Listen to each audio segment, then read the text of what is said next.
Pemirsa, Anda kembali di Newsline. Kita akan masuk ke segmen trending topik. Ini ada informasi yang masih menjadi pencarian publik terkait dengan kenaikan pajak. Jadi uang lagi nih Marcel. Gimana ya? Iya, betul sekali Gema. Dan pemirsa, kami akan tunjukkan sebetulnya terkait dengan trending topik ini ada apa saja ya topik yang sedang ramai dicari oleh warganet. Kita akan buka grafisnya berikut ini. Seperti biasa kita ambil dari Google Trends. Ada beberapa kata kunci ya yang sedang ramai dicari oleh warganet. Yang pertama ini terkait dengan pajak PBB. Karena tadi seperti kami juga sudah sampaikan, ini bukan hanya terjadi di Pati pemirsa, tapi juga di wilayah-wilayah lain di Jawa Timur maupun Jawa Tengah, yang mana masyarakatnya ini mengalami kenaikan pajak PBB atau pajak bumi dan bangunan. Dan selain itu juga yang kedua kita akan bahas terkait dengan Hari Pramuka. Nah, siapa nih yang masih ingat terkait dengan mengikuti kegiatan pramuka mungkin waktu masih sekolah, waktu masih SMA begitu ya. Camping biasanya ya kalau pramuka ini. Iya, ada survival untuk bisa pergi ke lapangan. Nah, kita akan bahas pemirsa dua trending topik ini untuk Anda. Dan berikut ini Newsline trending topik selengkapnya.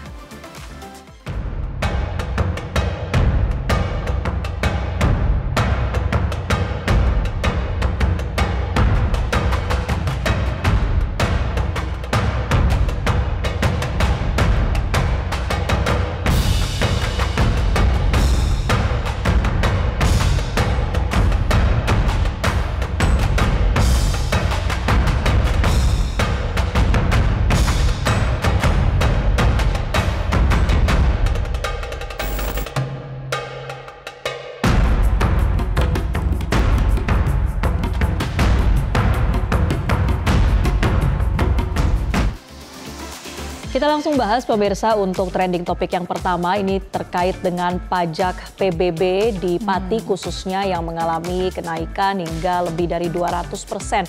Bahkan kalau tadi saya sempat cek nih Gema di media sosial X bahwa terkait dengan peristiwa di Pati ini per hari ini pemirsa ada lebih dari 160.000 tweets atau unggahan terkait dengan kejadian di Pati. Kita ingat ya beberapa waktu terakhir ini sejumlah daerah menaikkan pajak bumi dan bangunan perkotaan dan pedesaan atau PBB P2. Salah satunya di Kabupaten Pati, Jawa Tengah, yang rencananya kenaikan PBB P2 ini sebesar 250%. Tapi rencana kenaikan itu dibatalkan karena ramai mendapat penolakan dari warga. Bahkan Bupati juga telah minta maaf. Namun demonstrasi warga tetap berlangsung, di mana warga Pati tepatnya kemarin ya ramai-ramai turun ke jalan berunjuk rasa menuntut Bupati Pati Sudewo untuk mundur. Unjuk rasa ini digelar 13 Agustus berakhir dengan ricuh. Iya, jadi kemarin ya pemirsa, masa menggabung kantor Bupati akhirnya ditemui oleh Bupati Pati Sudewo di depan kantor Bupati Pati. Sudewo keluar dari mobil rantis polisi yang menyapa pengunjuk rasa dan meminta maaf langsung kepada para pendemo. Tapi ia dilempari menggunakan botol air minum hingga sendal oleh para pendemo. Ajudan dan sejumlah anggota BRIMOB yang berada di sekitarnya pun juga segera melindungi Sudewo menggunakan tameng. Lemparan massa terus terjadi hingga Sudewo kembali masuk ke dalam mobil rantis. Nah, dalam unjuk rasa ini pemirsa, warga Pati juga merusak ya sebuah mobil yang polisi yang terparkir di sekitar rumah dinas Kapolres Pati. Ketegangan ini bermula saat massa dipukul mundur oleh petugas kepolisian. Polisi bahkan menembakkan gas air mata untuk mendorong massa bergerak menjauhi alun-alun Pati. Massa pun yang berhamburan melakukan pembakaran di tengah jalan. Ini juga ada beberapa korban ya yang menjadi korban dari gas air mata. Ada perempuan, ada anak-anak juga, dan sebagian juga sudah dilarikan ke rumah sakit. Nah, buntut aksi dari warga Pati yang berujung ricuh ini ya pemirsa, DPRD Kabupaten Pati langsung menggelar rapat paripurna dadakan untuk membentuk panitia khusus atau pansus hak angket pemakzulan Bupati Sudewo. Iya, terkait dengan pembentukan pansus hak angket DPRD Pati ini pemirsa, Bupati Pati Sudewo menyatakan bahwa ia menghormati hak angket DPRD tersebut. Namun ia menolak untuk mundur karena kedudukannya saat ini adalah dipilih langsung oleh rakyat. Dan Bupati Pati kan ini juga sudah menyampaikan permintaan maaf ya kepada masyarakat yang memang melakukan aksi kemarin. Kita simak pernyataan selengkapnya berikut ini. Itu kan hak angket yang dimiliki oleh DPRD. Jadi saya menghormati hak angket tersebut, paripurna tersebut. Begitu intinya. Kemudian dari tuntutan dari para pengunjuk rasa gimana Pak tanggapannya? Tuntutan kan sudah disampaikan tadi. Kalau saya kan dipilih oleh rakyat secara konstitusional dan secara demokratis, jadi tidak bisa saya harus berhenti dengan tuntutan itu. Harus mundur dengan tuntutan seperti itu. Semuanya ada mekanismenya. Pak, ada pesan yang mau disampaikan ke warga masyarakat setelah menyampaikan aspirasi ini tadi, Pak? Ya, ini pembelajaran bagi seluruh masyarakat Kabupaten Pati untuk menjaga soliditas, menjaga kekompakan, ya, jangan sampai terprovokasi oleh siapapun. Ya, hak angket sudah disetujui oleh DPRD Kabupaten Pati. Kita tentu akan lihat apa yang menjadi hasil evaluasi begitu ya dari DPRD setempat. Apakah memang upaya atau permintaan warga supaya Bupati Pati ini dimakzulkan ini bisa dibahas secara objektif juga ya terkait dengan apa yang selama ini menjadi pernyataan dari Bupati Pati. Ya, dan pemakzulan juga sebenarnya prosesnya agak panjang ya Marcel dan juga pemirsa, karena harusnya hak angket itu akan diteruskan kepada pihak Kemendagri, kemudian juga akan ditelusuri di Kemendagri, baru akan dikirimkan ke Mahkamah Agung, barulah diputuskan. Tapi itu juga tidak sebentar prosesnya. Jadi bagaimana nanti masyarakat mendesak DPRD untuk mengirimkan hak angket tersebut kepada pihak Kemendagri ya. Nah, tapi sementara itu pemirsa, Gubernur Jawa Tengah Ahmad Lutfi juga menegaskan pihak kepolisian telah mengamankan jalan demonstrasi di Kabupaten Pati. Ahmad Lutfi juga meminta pemerintah daerah Pati tetap menerima aspirasi masyarakat. Kita akan simak bagaimana pernyataan dari Ahmad Lutfi selaku Gubernur Jawa Tengah berikut ini.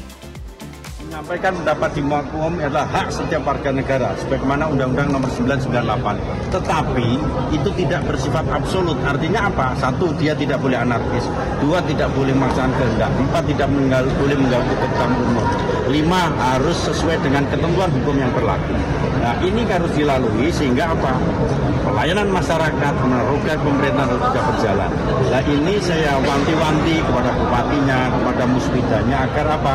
Menyerap aspirasi masyarakat dengan secara kondusif, karena salah satu faktor indikasi investasi adalah situasi kondusif.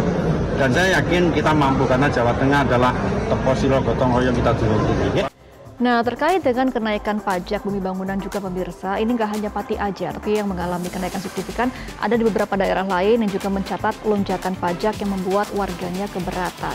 Di Kabupaten Jombang, misalnya tarif kenaikan pajak bumi dan bangunan perdesaan dan perkotaan ini cukup beragam. Bahkan kenaikannya tersebut ada yang mencapai 1000% lebih ekstrim daripada Pati kenaikannya ya.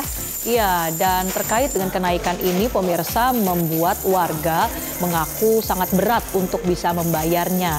Salah seorang warga di Jombang bahkan mengaku ia terkejut dan sempat bingung ketika mendapat surat tagihan pajak dari Badan Pendapatan Daerah. Tagihan pajak yang biasanya hanya Rp300.000 hingga Rp400.000 per tahun tiba-tiba naik jadi Rp3,5 juta per tahun. Nah, itu bagaimana ya cara mengatur pengeluaran yang tiba-tiba ya naik berkali-kali lipat. Nah, sejumlah warga di Kabupaten Jombang, Jawa Timur ini pun mereka melakukan protes atas kenaikan pajak PBB yang dinilai tidak masuk akal. Ketegangan antara warga dengan petugas pajak dari Badan Pendapatan Daerah Jombang juga sempat terjadi di kantor pelayanan pembayaran PBB. Dan salah satu bentuk protes warga adalah dengan menumpahkan uang koin yang akan dibayarkan di depan meja pelayanan. Warga pun meminta supaya pajak PBB tersebut segera dibatalkan agar tidak memberatkan masyarakat. Oke, nah kemudian Bupati Jombang ini ya juga merespons dan juga mengaku tidak menaikkan tarif pajak mencapai 1000% lebih. Bupati menyebut ia hanya melanjutkan aturan tahun 2023 yang sudah ditetapkan oleh pemerintahan terdahulu melalui peraturan daerah yang sudah berlaku sejak tahun 2024 sebelum ia menjabat. Bupati Jombang mengaku tak bisa menghapus pajak karena akan melawan aturan. Meski begitu, ia mengaku terbuka jika ada yang mengajukan keberatan dan permohonan keringanan. Ia juga mengaku akan menerjunkan tim untuk menghitung ulang nilai pajak warga tersebut sebab kenaikan pajak itu dilatar belakangi pada naiknya nilai NJOP yang dilakukan survei tim appraisal pada tahun 2022 sebelumnya. Kita akan simak bagaimana pernyataan dari Bupati Jombang Warsubi terkait dengan kenaikan PBB berikut ini. Kalau pajak tidak boleh dihapus, mohon pengurangan. Nanti kan ada operasional yang mendampingi terkait itu semua. Semua ada aturannya, semua ada regulasinya. Untuk teknis pengurangan berapa teknis? Ada di Dinas Bapenda, ada tim yang sudah kami bentuk untuk menangani itu semua. Nanti keberatan mengajukan, nanti tim akan turun. Setelah itu akan di beberapa ketentuan penilaiannya. Itu aja. Aturan barunya seperti apa, Pak? Revisi atau gimana? Nah, kami diminta oleh Kementerian Dalam Negeri dan Kementerian Keuangan terkait sinkronisasi perpajakan. Di Jombang ada 10 tarif. Kami dimohon untuk tarif tunggal di konsultasi yang pertama. Yang kedua, kami tidak mampu untuk menjalankan itu karena itu akan membebani masyarakat, sehingga kami tentukan 4 klaster. Jelajahi cara baru mendapatkan informasi. Download Metro TV Extend sekarang.